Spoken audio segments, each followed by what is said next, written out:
Tuần qua, thị trường Việt Nam như bùng nổ trước một tin khiến nhiều người phải bật dậy giữa đêm, Mỹ có thể áp thuế 0% cho hàng hóa Việt Nam.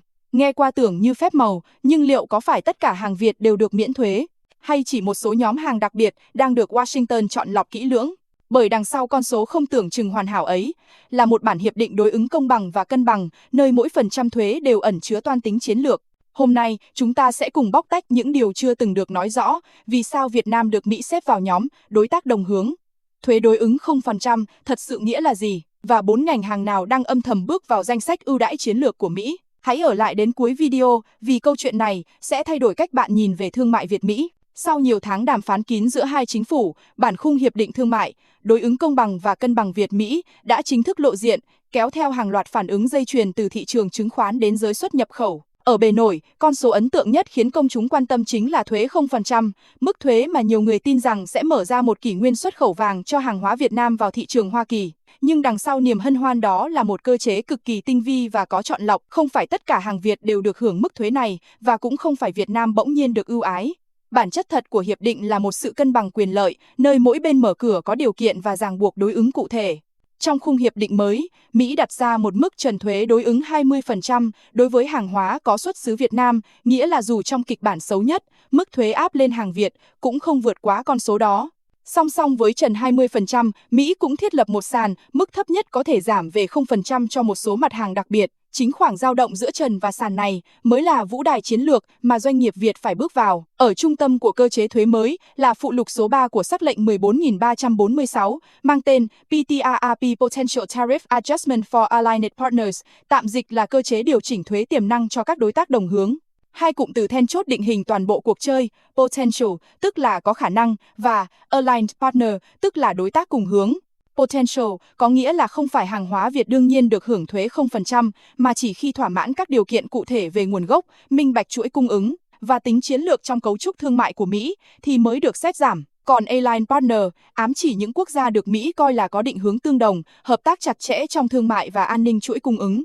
Trong danh sách cập nhật mới nhất trên trang web của Nhà Trắng, Việt Nam cùng Malaysia, Thái Lan, Campuchia được xếp vào nhóm đối tác đồng hướng Aligned Partners ở khu vực Đông Nam Á.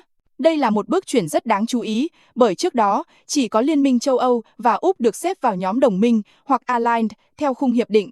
Việc Việt Nam lọt vào nhóm này cho thấy một tín hiệu chiến lược. Washington đang muốn mở rộng mạng lưới sản xuất và cung ứng ra khỏi Trung Quốc, và Việt Nam là một trong những mắt xích quan trọng nhất trong chuỗi đó. Tuy nhiên, được chọn không đồng nghĩa với được miễn thuế.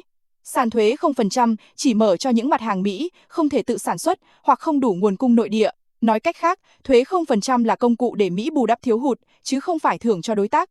Chính vì vậy, cơ hội lớn nhất của Việt Nam nằm ở những lĩnh vực mà Mỹ có nhu cầu nhập khẩu cao nhưng năng lực nội địa hạn chế, đặc biệt là nông sản và tài nguyên thiên nhiên khan hiếm.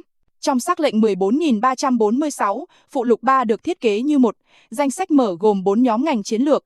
Khi một quốc gia được công nhận là Aligned Partner, họ có quyền đàm phán để các mặt hàng thuộc 4 nhóm này được hưởng ưu đãi thuế giảm dần đến 0%. Tuy nhiên, điều đó chỉ xảy ra khi quốc gia đó cam kết mở cửa tương ứng cho hàng Mỹ, đúng như tên gọi, Fair and Balanced Trade, tức là công bằng và cân bằng. Đây không phải một hiệp định một chiều mà là cơ chế đối ứng song phương. Mỹ giảm thuế cho hàng Việt, đổi lại Việt Nam phải mở cửa thị trường cho hàng hóa Mỹ ở những lĩnh vực mà Washington coi là trọng yếu. Về phía Việt Nam, việc được xếp vào nhóm đối tác đồng hướng mang lại hai lợi thế chính. Thứ nhất là cơ hội mở rộng thị phần xuất khẩu tại Mỹ trong các nhóm hàng chiến lược nhờ ưu đãi thuế tiềm năng 0%. Thứ hai là vị thế thương mại nâng cao khi Việt Nam được nhìn nhận như một mắt xích tin cậy trong chuỗi cung ứng toàn cầu của Mỹ. Tuy nhiên, đi kèm với đó là trách nhiệm lớn hơn, Việt Nam phải tuân thủ chuẩn mực khắt khe về truy xuất nguồn gốc, tiêu chuẩn lao động, môi trường và minh bạch dữ liệu thương mại. Đây chính là rào cản mà nhiều doanh nghiệp vừa và nhỏ của Việt Nam chưa quen đối mặt. Một điểm nữa đáng chú ý, sắc lệnh 14.346 cũng quy định rõ rằng trong trường hợp một nước không còn duy trì trạng thái Aligned Partner thì ưu đãi thuế sẽ tự động mất hiệu lực. Điều đó có nghĩa là mức 0% có thể bị rút lại bất kỳ lúc nào nếu mối quan hệ thương mại không còn lớn, cùng hướng. Với Mỹ, thương mại luôn gắn chặt với chính trị và chính trị luôn gắn chặt với chuỗi cung ứng toàn cầu. Vì thế, 0% ở đây là con số vừa mang tính kinh tế, vừa là lời cam kết chính trị giữa hai bên. Thị trường tài chính phản ứng nhanh hơn cả. Chỉ vài giờ sau khi thông tin được công bố, hàng loạt mã cổ phiếu xuất khẩu của Việt Nam bật tăng mạnh, từ thủy sản, nông nghiệp đến dệt may. Tuy nhiên, làn sóng hưng phấn này không kéo dài lâu. Khi các chuyên gia đọc kỹ nội dung phụ lục, họ nhận ra rằng dệt may, da giày không nằm trong nhóm hàng chiến lược được xem xét 0%. Ngành xuất khẩu lớn nhất của Việt Nam, vì thế vẫn chịu áp lực cạnh tranh và duy trì mức thuế đối ứng 20%. Trong khi đó, các nhóm nông sản, thủy sản và tài nguyên, những lĩnh vực trước nay ít được thị trường quan tâm, lại trở thành ngôi sao mới trong danh sách tiềm năng hưởng lợi. Điều này tạo ra một sự chuyển hướng dòng vốn và sự chú ý của giới đầu tư từ các ngành công nghiệp gia công sang các ngành gắn liền với tài nguyên, chế biến và nông nghiệp công nghệ cao. Từ góc nhìn chính sách, Hiệp định Fair and Balanced giữa Việt Nam và Mỹ được xem là một bước ngoặt trong tư duy hội nhập. Thay vì chỉ dựa vào nhân công giá rẻ và sản xuất gia công, Việt Nam được khuyến khích bước lên nấc thang cao hơn, trở thành đối tác chiến lược trong chuỗi giá trị toàn cầu. Việc Mỹ công nhận Việt Nam là Aligned Partner không chỉ giúp mở rộng cánh cửa thương mại mà còn tạo tiền đề cho các lĩnh vực khác như công nghệ, năng lượng sạch, y tế và đầu tư hạ tầng. Song, để tận dụng được cơ hội này, Việt Nam cần một chiến lược dài hơi, cải thiện năng lực kiểm định hàng hóa, tiêu chuẩn xuất khẩu và đặc biệt là quản trị chuỗi cung ứng theo tiêu chuẩn quốc tế. Những yếu tố tưởng chừng kỹ thuật này lại chính là chìa khóa mở ra cánh cửa 0%. Vì vậy, khi nhìn lại toàn cảnh, thuế đối ứng 0% không phải là quà tặng từ Mỹ, mà là bài kiểm tra năng lực hội nhập của nền kinh tế Việt Nam. Ai đủ chuẩn, người đó hưởng lợi, ai chỉ dừng ở xuất khẩu thô hoặc thiếu truy xuất minh bạch sẽ bị loại khỏi cuộc chơi. Bản hiệp định mới là minh chứng rằng thương mại thời hiện đại không còn xoay quanh bán được bao nhiêu, mà là đạt chuẩn đến đâu. Và trong trò chơi đó, con số không chỉ là mức thuế, mà còn là thước đo cho sự trưởng thành của một nền kinh tế đang hội nhập sâu với thế giới.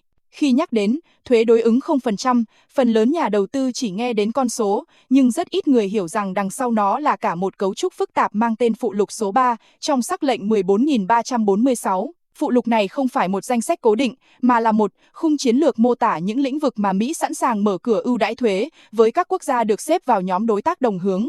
Đó là nơi quy định rõ ràng những ngành nào được giảm, ngành nào không. Dựa trên hai tiêu chí chính, thứ nhất, mặt hàng đó phải thiếu hụt nguồn cung nội địa ở Mỹ, thứ hai, quốc gia đối tác phải có năng lực cung ứng ổn định, tuân thủ tiêu chuẩn minh bạch và hợp tác trong chuỗi cung ứng toàn cầu. Và theo nội dung chính thức được trích từ Nhà Trắng, có 4 nhóm ngành chiến lược được định danh trong phụ lục 3 này, 4 trụ cột mà Mỹ xem là đôi bên cùng có lợi khi hợp tác sâu với các đối tác như Việt Nam. Nhóm đầu tiên, nông nghiệp và tài nguyên thiên nhiên khan hiếm, là trọng tâm lớn nhất và cũng là cánh cửa rộng nhất dành cho Việt Nam. Trong phần ghi chú, Mỹ liệt kê những loại hàng hóa mà họ không thể tự sản xuất hoặc sản xuất không đủ cho nhu cầu tiêu dùng trong nước, bao gồm các loại đất hiếm, khoáng sản chiến lược, gỗ nhiệt đới, cà phê, điều, tiêu, gạo, trái cây vùng nhiệt đới, thủy sản và một số sản phẩm chế biến nông nghiệp có tính đặc thù. Ở nhóm này, Việt Nam có nhiều lợi thế tự nhiên, chúng ta có hệ sinh thái nông nghiệp đa dạng, sản lượng cà phê đứng thứ 2 thế giới, gạo thuộc nhóm xuất khẩu hàng đầu châu Á, điều và hồ tiêu chiếm tỷ trọng lớn trong thương mại toàn cầu. Và đặc biệt là nguồn tài nguyên đất hiếm, thứ Mỹ đang rất cần để thay thế chuỗi cung ứng từ Trung Quốc. Chính vì thế, khi giới chuyên gia nhận định nông nghiệp và tài nguyên là hai nhóm hưởng lợi thật sự, họ không nói quá. Trong logic của Mỹ, thuế 0% là công cụ để bảo đảm nguồn cung đầu vào, chứ không phải phần thưởng cho quốc gia xuất khẩu. Nghĩa là nếu Việt Nam có thể đáp ứng ổn định và tuân thủ tiêu chuẩn, thì hàng hóa ở nhóm này sẽ được xem xét giảm thuế dần đến 0%. Cũng vì lý do đó, nhiều chuyên gia dự báo giai đoạn 2026-2027 sẽ là điểm bùng nổ xuất khẩu nông sản Việt vào thị trường Mỹ, với mức cạnh tranh cao hơn cả thời kỳ các hiệp định CPTPP hay EVFTA. Nhóm thứ hai trong phụ lục 3 là hàng không và linh kiện máy bay. Đây là một nhóm khá đặc biệt bởi Mỹ là quốc gia dẫn đầu trong ngành hàng không dân dụng, nhưng lại khuyến khích các đối tác cung cấp phụ trợ, vật liệu hoặc lắp ráp một số chi tiết cơ khí chuyên biệt để đa dạng hóa chuỗi cung ứng. Tuy nhiên, với Việt Nam, nhóm này gần như chỉ mang ý nghĩa nhập khẩu ưu đãi, vì chúng ta vẫn chủ yếu mua máy bay và linh kiện từ Mỹ, đặc biệt từ hãng Boeing. Việt Nam hiện đã ký thỏa thuận mua khoảng 50 tỷ USD máy bay trong thập kỷ tới, và việc được hưởng ưu đãi thuế trong nhóm này sẽ giúp giảm chi phí nhập khẩu, hỗ trợ phát triển hạ tầng hàng không và logistics trong nước. Nhưng về phía xuất khẩu, Việt Nam hiện chưa có cơ sở công nghiệp hàng không đủ quy mô để tham gia sâu, nên cơ hội thuế 0% ở đây mang tính gián tiếp, tạo thuận lợi cho ngành du lịch, vận tải và dịch vụ kỹ thuật hàng không phát triển. Nhóm thứ ba là dược phẩm và thiết bị y tế. Trong báo cáo thương mại 2023, tổng kim ngạch xuất khẩu dược phẩm của Việt Nam sang Mỹ chỉ đạt 76 triệu USD, một con số quá nhỏ so với quy mô hàng trăm tỷ USD của thị trường này. Tuy nhiên, sự hiện diện của nhóm dược phẩm trong phụ lục 3 lại mang ý nghĩa sâu hơn. Mỹ muốn mở cửa thị trường tiêu chuẩn cao của mình cho các sản phẩm dược được sản xuất hoặc liên kết với đối tác trong khu vực, đồng thời khuyến khích Việt Nam chấp nhận tiêu chuẩn kiểm định của FDA để hàng Mỹ dễ dàng thâm nhập thị trường Việt. Nói cách khác, nhóm này thể hiện cơ chế đối ứng rất rõ. Mỹ giảm thuế cho một số sản phẩm Việt có thể dùng trong công nghệ sinh học, chế phẩm thảo dược hoặc thiết bị y tế tiêu hao. Đổi lại Việt Nam phải mở cửa mạnh mẽ hơn cho hàng dược và thiết bị y tế Mỹ. Điều này vừa là cơ hội chuyển giao công nghệ, vừa là thách thức cho ngành dược nội địa, vốn còn phân mảnh và phụ thuộc vào nguyên liệu nhập khẩu. Nhóm cuối cùng trong phụ lục 3 là thiết bị công nghiệp, công nghệ cao và năng lượng sạch. Đây là trụ cột thể hiện định hướng lâu dài của Mỹ trong việc tái cấu trúc chuỗi cung ứng toàn cầu. Chính phủ Mỹ đang đẩy mạnh chiến lược friendshoring, dịch chuyển sản xuất sang các quốc gia thân thiện, có ổn định chính trị và khả năng bảo đảm tiêu chuẩn môi trường. Việt Nam, nhờ vị thế trung lập và quan hệ đối tác mở rộng, trở thành một điểm sáng trong mạng lưới này. Ở nhóm công nghiệp công nghệ cao, Mỹ đặc biệt chú trọng tới các linh kiện điện tử, pin năng lượng, thiết bị năng lượng gió, mặt trời, cảm biến công nghiệp và vật liệu bán dẫn phụ trợ. Nếu Việt Nam có thể phát triển công nghiệp phụ trợ theo chuẩn quốc tế, các doanh nghiệp sản xuất trong nước sẽ được hưởng mức thuế giảm, thậm chí 0% khi xuất sang Mỹ. Ngược lại, Việt Nam sẽ phải mở cửa thị trường nhập khẩu đối với các thiết bị công nghiệp, robot, công nghệ sản xuất sạch và hệ thống năng lượng mới từ Mỹ. Đây vừa là cơ hội hiện đại hóa hạ tầng, vừa là cách Mỹ thúc đẩy tiêu chuẩn xanh hóa trong khu vực châu Á. Khi ghép 4 nhóm này lại, ta sẽ thấy logic fair and balanced, công bằng và cân bằng, vận hành như một chiếc cân hai đầu.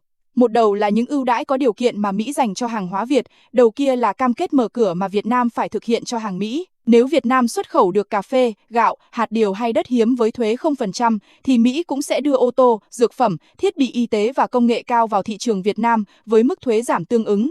Bản chất của hiệp định không phải thưởng phạt mà là hài hòa lợi ích. Mỹ muốn bảo đảm nguồn cung ổn định cho nhu cầu nội địa và giảm phụ thuộc vào Trung Quốc. Việt Nam muốn mở rộng xuất khẩu, thu hút đầu tư và nâng cấp công nghiệp. Hai mục tiêu này gặp nhau trong một vùng giao thoa, chính là phụ lục 3. Từ góc nhìn chiến lược, việc Mỹ chọn 4 lĩnh vực này không hề ngẫu nhiên. Chúng phản ánh cấu trúc ưu tiên của nền kinh tế Mỹ hiện nay: an ninh chuỗi cung ứng, an ninh năng lượng, an ninh y tế và an ninh thực phẩm. Việt Nam đáp ứng được ít nhất 2 trong 4 ưu tiên này, thực phẩm và tài nguyên, nên được xếp vào nhóm đối tác có tiềm năng.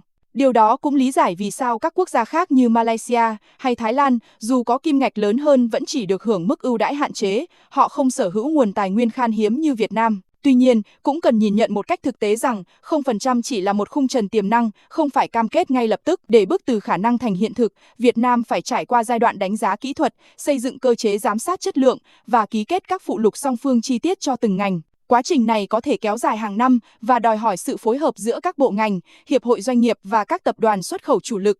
Trong khi đó, doanh nghiệp Mỹ cũng đang chuẩn bị bước vào thị trường Việt Nam với tâm thế công bằng và cân bằng. Họ sẽ không chờ mà sẽ tiến hành khảo sát, đầu tư và tận dụng tối đa cam kết mở cửa của Việt Nam.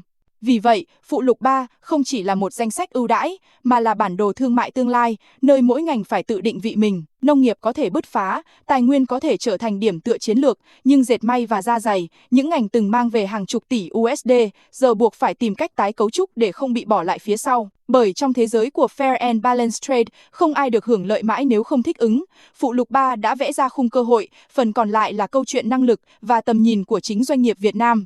Ngay sau khi thông tin về thuế đối ứng 0% được công bố, thị trường chứng khoán Việt Nam lập tức bùng nổ. Cổ phiếu xuất khẩu từ thủy sản đến dệt may tăng trần, nhà đầu tư hò reo vì cho rằng thời kỳ vàng son của xuất khẩu Việt sang Mỹ đã đến. Nhưng chỉ vài ngày sau, khi giới phân tích bắt đầu đọc kỹ bản phụ lục số 3, làn sóng hưng phấn ấy lắng xuống nhanh chóng. Bởi hóa ra, không phải tất cả hàng Việt đều được hưởng thuế 0%. Và quan trọng hơn, 0% ở đây là một khả năng có điều kiện, không phải đặc quyền sẵn có. Bức tranh thật sự của Hiệp định công bằng và cân bằng cho thấy một thực tế hai mặt, một nhóm ngành sẽ hưởng lợi rõ rệt, nhưng một nhóm khác lại đối diện sức ép lớn hơn bao giờ hết. Trước hết, nhóm ngành hưởng lợi rõ ràng nhất là nông nghiệp, thủy sản và tài nguyên thiên nhiên khan hiếm, những mặt hàng nằm ngay trong danh mục của phụ lục 3, cà phê, hạt điều, gạo, hồ tiêu, thủy sản chế biến, gỗ và sản phẩm từ gỗ là những ngôi sao sáng mới của thị trường xuất khẩu Việt Nam. Mỹ không thể tự sản xuất những loại nông sản nhiệt đới này, trong khi nhu cầu tiêu thụ lại cực kỳ lớn. Chỉ riêng bang California đã tiêu thụ gần 15% tổng lượng cà phê nhập khẩu vào Mỹ mỗi năm, và cà phê Việt Nam đang dần trở thành lựa chọn chủ lực cho các chuỗi cà phê tại đây. Tương tự, hạt điều và hồ tiêu Việt Nam chiếm hơn 60% thị phần toàn cầu, còn gạo và trái cây vùng nhiệt đới lại đáp ứng phân khúc tiêu dùng châu Á đang mở rộng tại Mỹ. Nếu được xét vào nhóm 0%, những mặt hàng này sẽ có lợi thế vượt trội so với Thái Lan, Ấn Độ hay Indonesia, các đối thủ cạnh tranh trực tiếp trong khu vực. Đây chính là động lực lớn nhất để Việt Nam có thể bứt phá trong giai đoạn 2026-2027, khi các thủ tục đánh giá và thỏa thuận chi tiết giữa hai bên hoàn tất. Tuy nhiên, để chạm được mức thuế 0%, doanh nghiệp không chỉ cần sản phẩm mà còn phải có hệ thống minh bạch về nguồn gốc và tiêu chuẩn kỹ thuật. Các yêu cầu của Mỹ trong hiệp định này được đánh giá là khắt khe nhất từ trước đến nay. Hàng nông sản muốn vào danh sách 0% phải truy xuất được nguồn gốc đến từng trang trại, phải tuân thủ tiêu chuẩn kiểm dịch, môi trường và đặc biệt là chứng minh không vi phạm quy tắc lao động. Nghĩa là, những doanh nghiệp xuất khẩu nông sản manh mún, thiếu hệ thống kiểm định hoặc phụ thuộc trung gian sẽ bị loại khỏi cuộc chơi, dù sản phẩm có chất lượng tốt đến đâu. Ngược lại, những tập đoàn hoặc hợp tác xã nông nghiệp có quy trình kiểm soát chuỗi giá trị, chứng nhận quốc tế và năng lực quản trị tốt sẽ được hưởng lợi tối đa. Đây chính là cơ hội để ngành nông nghiệp Việt tái cấu trúc từ sản xuất thô sang sản xuất chuẩn hóa và chế biến sâu, con đường duy nhất để giữ vững vị thế trong kỷ nguyên thương mại minh bạch. Nhóm thứ hai hưởng lợi gián tiếp là các doanh nghiệp logistics, cảng biển, kho lạnh và vận tải hàng không.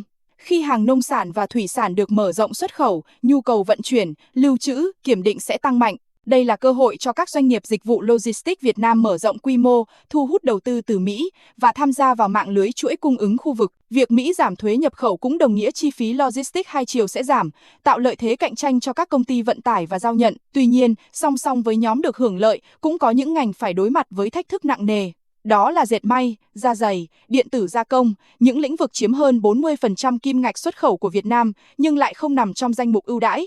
Điều này khiến các doanh nghiệp lớn, trong đó có những tập đoàn đa quốc gia đặt nhà máy tại Việt Nam như Nike, Adidas hay Samsung, phải đối mặt với mức thuế đối ứng tối thiểu 20%.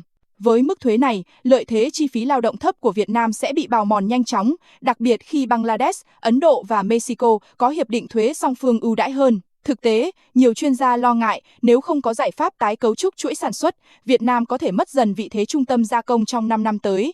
Vậy, doanh nghiệp Việt cần làm gì để tồn tại và phát triển trong bối cảnh này?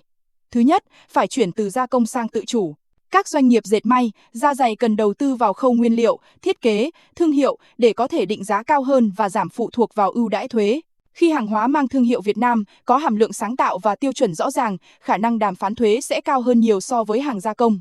Thứ hai, phải học cách tận dụng khung Alliance Partner. Trong khi hàng hóa của mình chưa lọt vào phụ lục 3, doanh nghiệp có thể liên kết với các tập đoàn Mỹ trong chuỗi cung ứng để trở thành đối tác sản xuất cùng hướng. Ví dụ, các công ty dệt có thể cung ứng nguyên liệu hoặc phụ kiện cho thương hiệu Mỹ đặt tại Việt Nam, từ đó gián tiếp được hưởng lợi từ khung ưu đãi. Thứ ba, đầu tư mạnh vào tiêu chuẩn và công nghệ. Mỹ luôn đặt tiêu chí minh bạch lên hàng đầu, bất kỳ doanh nghiệp nào không thể truy xuất nguồn gốc, không đạt chuẩn ESG môi trường, xã hội, quản trị đều không thể duy trì vị thế lâu dài. Với nhà đầu tư cá nhân, đây là thời điểm phải nhìn xa hơn con sóng ngắn hạn, không phải tất cả cổ phiếu xuất khẩu đều ăn theo được thuế 0%. Cổ phiếu của các doanh nghiệp nông nghiệp, thủy sản, chế biến thực phẩm, logistics có thể tăng ổn định, trong khi dệt may hoặc da giày sẽ chịu áp lực điều chỉnh. Điều quan trọng là phân biệt đâu là ngành được hưởng lợi thực chất và đâu là ngành chỉ hưởng lợi kỳ vọng. Một số chuyên gia khuyến nghị nhà đầu tư nên chuyển hướng sang các công ty có chiến lược minh bạch về ESG, vì đây sẽ là chìa khóa cho giai đoạn hậu hiệp định. Từ góc nhìn vĩ mô, hiệp định Fair and Balanced không chỉ là cơ hội thương mại mà còn là phép thử đối với năng lực hội nhập của Việt Nam. Nó buộc nền kinh tế phải bước qua giai đoạn gia công giá rẻ, hướng tới chuỗi giá trị có hàm lượng công nghệ và tiêu chuẩn cao hơn. Việt Nam cần tận dụng cơ hội này để chuẩn hóa hạ tầng thương mại, phát triển các trung tâm kiểm định và số hóa chuỗi cung ứng nhằm đáp ứng yêu cầu minh bạch của Mỹ. Các hiệp hội ngành hàng, đặc biệt là nông nghiệp và khoáng sản, cần đóng vai trò trung gian trong việc cập nhật thông tin, hướng dẫn doanh nghiệp xây dựng hồ sơ xuất xứ, đăng ký tiêu chuẩn FDA hoặc USDA. Còn chính phủ cần xem đây là một nấc thang hội nhập mới, không phải gánh nặng, mà là cơ hội để cải tổ hệ thống thương mại, tăng năng suất và uy tín quốc gia. Một điểm đáng chú ý khác là tính đối ứng hai chiều. Nếu Việt Nam được hưởng 0% cho nông sản, thì ngược lại, thị trường trong nước sẽ phải mở cửa mạnh hơn cho hàng Mỹ, từ ô tô, dược phẩm, thiết bị y tế cho đến năng lượng sạch. Điều này tạo ra áp lực cạnh tranh không nhỏ cho doanh nghiệp nội địa, nhưng cũng là cơ hội học hỏi công nghệ, nâng cấp tiêu chuẩn sản xuất. Cân công bằng và cân bằng này vận hành theo nguyên tắc cho và nhận, và ai chủ động chuẩn bị sẽ là người chiến thắng. Nhìn sâu hơn, cơ chế thuế đối ứng lần này là sự chuyển đổi từ ưu đãi khu vực sang ưu đãi liên minh. Nó không phân biệt châu lục hay vị trí địa lý, mà phân biệt theo mức độ hợp tác và chuẩn mực quốc tế. Điều đó có nghĩa là nếu Việt Nam duy trì được vị thế Alliance Partner ổn định, con đường 0% sẽ mở rộng hơn trong tương lai, không chỉ ở nông nghiệp mà còn lan sang các lĩnh vực khác. Ngược lại, nếu chúng ta không đáp ứng được các tiêu chuẩn, Mỹ hoàn toàn có thể rút lại ưu đãi. Tóm lại, thuế đối ứng 0% không phải một chiếc vé may mắn, mà là cuộc thi sức bền của cả nền kinh tế. Doanh nghiệp nào hiểu luật chơi, đầu tư đúng hướng, nâng chuẩn minh bạch và công nghệ sẽ tiến gần hơn đến vạch đích.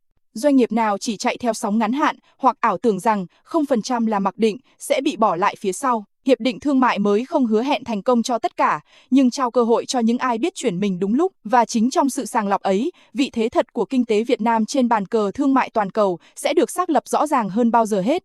Như vậy, câu chuyện thuế đối ứng 0% giữa Việt Nam và Mỹ không chỉ là một tin vui ngắn hạn cho thị trường, mà là dấu mốc mở ra một trật tự thương mại mới, nơi cơ hội đi cùng điều kiện và lợi thế chỉ thuộc về những ai chuẩn bị đủ năng lực. 4 nhóm ngành chiến lược trong phụ lục 3, từ nông nghiệp, tài nguyên khan hiếm, hàng không, dược phẩm đến thiết bị công nghiệp công nghệ cao, là tấm bản đồ định hướng cho doanh nghiệp Việt trong giai đoạn sắp tới.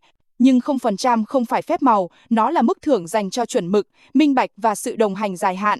Việt Nam đang được nhìn nhận như một đối tác đồng hướng của Mỹ, vị thế chưa từng có, nhưng để giữ được vị thế đó, mỗi doanh nghiệp, mỗi ngành hàng cần chủ động bước qua vùng an toàn, nâng cấp công nghệ và hướng đến giá trị bền vững thay vì gia công rẻ. Nếu bạn thấy rằng những phân tích trong video này giúp mình hiểu rõ hơn về bức tranh thương mại Việt-Mỹ, hãy nhấn đăng ký kênh Tin mới toàn cầu 24 giờ và bật chuông thông báo ngay bây giờ.